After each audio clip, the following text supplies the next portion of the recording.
بسم اللہ الرحمن الرحیم۔ السلام علیکم ورحمۃ اللہ وبرکاتہ۔ تابوت سکینہ کیا ہے؟ آج ہم تابوت سکینہ کے بارے میں بات کریں گے۔ تابوت سکینہ ایک شمشاد کی لکڑی کا صندوق تھا جو حضرت آدم علیہ السلام پر نازل ہوا تھا۔ یہ آپ کی آخری زندگی تک آپ کے پاس ہی رہا، پھر بطور میراث دیگر بہ دیگر آپ کی اولاد کو ملتا رہا، یہاں تک کہ یہ حضرت یعقوب علیہ السلام کو ملا اور آپ کے بعد آپ کی اولاد بنی اسرائیل کے قبضے میں رہا اور حضرت موسیٰ علیہ السلام کو مل گیا، تو آپ اس میں توراۃ شریف اور اپنا خاص سامان رکھنے لگے۔ اس مقدس صندوق میں حضرت موسیٰ علیہ السلام کا عصا مبارک اور ان کی مقدس جوتیاں، اور حضرت ہارون علیہ السلام کا عمامہ شریف، حضرت سلیمان علیہ السلام کی انگوٹھی، توراۃ کی تختیوں کے چند ٹکڑے اور کچھ من و سلوہ۔ اس کے علاوہ حضرات انبیاء علیہ السلام کی صورتوں کے حلیے وغیرہ سب سامان تھے۔ یہ بڑا ہی بابرکت صندوق تھا۔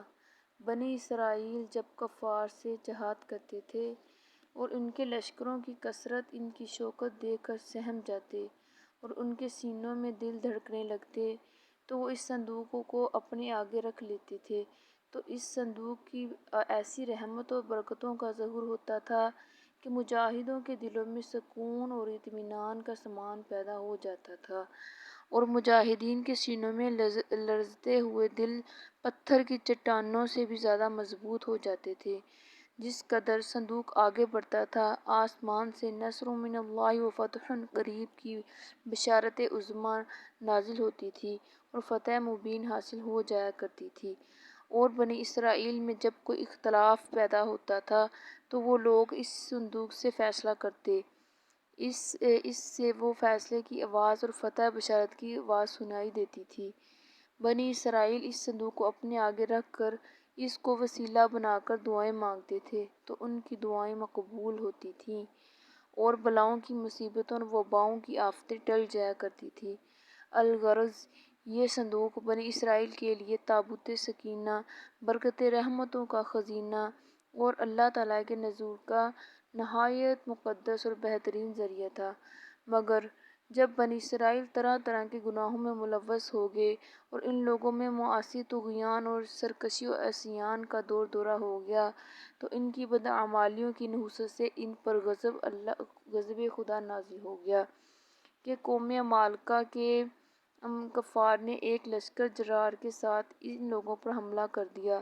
ان کافروں نے بنی اسرائیل کا قتل عام کر کے ان کی بستیوں کو تاخت و تاراج کر ڈالا، عمارتوں کو توڑ پھوڑ کر سارے شہر کو تہس نہس کر ڈالا اور اس متبرک صندوق کو بھی اٹھا کر لے گئے۔